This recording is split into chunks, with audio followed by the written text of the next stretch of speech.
Rahul K പിയുടെ കരുത്താർന്ന ഭുജങ്ങളുടെ പ്രഹരമേറ്റ് തകർന്ന താടിയല്ലിന് സംരക്ഷണ കവചമൊരുക്കി ഒരു മാസ്ക് ധരിച്ചുകൊണ്ട് സ്ലൊവേനിയൻ സൂപ്പർ സ്ട്രൈക്കർ ലൂക്ക മജിസൺ പഞ്ചാബ് എഫ്സിയുടെ മുന്നേറ്റ നിരയിൽ എതിരാളികളുടെ ഗോൾമുഖത്ത് അപകടം വിതയ്ക്കാൻ മടങ്ങി വരികയാണ് എന്ന് ആലങ്കാരികമായിട്ട് അങ്ങോട്ട് പറഞ്ഞു വെക്കാം. ഇന്ത്യൻ സൂപ്പർ ലീഗ് ഒരിടവേളയ്ക്ക് ശേഷം റീസ്റ്റാർട്ട് ചെയ്ത് രണ്ടാമത്തെ മത്സരം ഇന്ന് മോഹൻ ബഗാൻ സൂപ്പർ ജയൻസ് അല്ല, ബംഗളൂരു എഫ് സിയും പഞ്ചാബ് എഫ് സിയും തമ്മിൽ നടക്കുകയാണ്. ആ മത്സരത്തിൽ ആർക്കായിരിക്കും വിജയ സാധ്യത എന്ന് വെച്ച് നോക്കിക്കഴിഞ്ഞാൽ രണ്ട് ടീമുകളും ഫോമിന്റെ കാര്യത്തിൽ ഒട്ടും പിന്നിലേക്കല്ല. പക്ഷെ കഴിഞ്ഞ തവണ സീസൺ അവസാനിച്ചപ്പോൾ അപമാനത്തിന്റെ പടുകുഴിയിൽ നിന്ന് തല ഉയർത്തിക്കൊണ്ട് പാർജിൻഡാൽ ഒരു പ്രഖ്യാപനം നടത്തിയിരുന്നു: ഈ സീസണിൽ ഞങ്ങൾ ഞങ്ങളുടെ കരുത്ത് എന്താണെന്ന് കാണിച്ചു തരുമെന്ന്.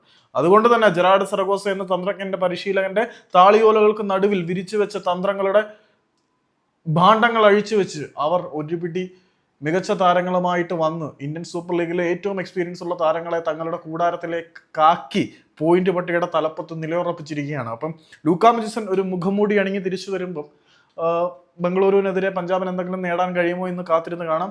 പറയാൻ വന്നത് ഈ തള്ളും കാര്യങ്ങളൊന്നും അല്ല. ലൂക്ക മജിസൺ എന്ന സ്ലൊവേനിയൻ സൂപ്പർ താരം ഒരിടവേളയ്ക്ക് ശേഷം പരിക്കിന് ശേഷം മുഖംമൂടി ധരിച്ച് കൂടുതൽ അട്രാക്റ്റീവായിട്ട് പിച്ചിലേക്ക് മടങ്ങി വരികയാണ്.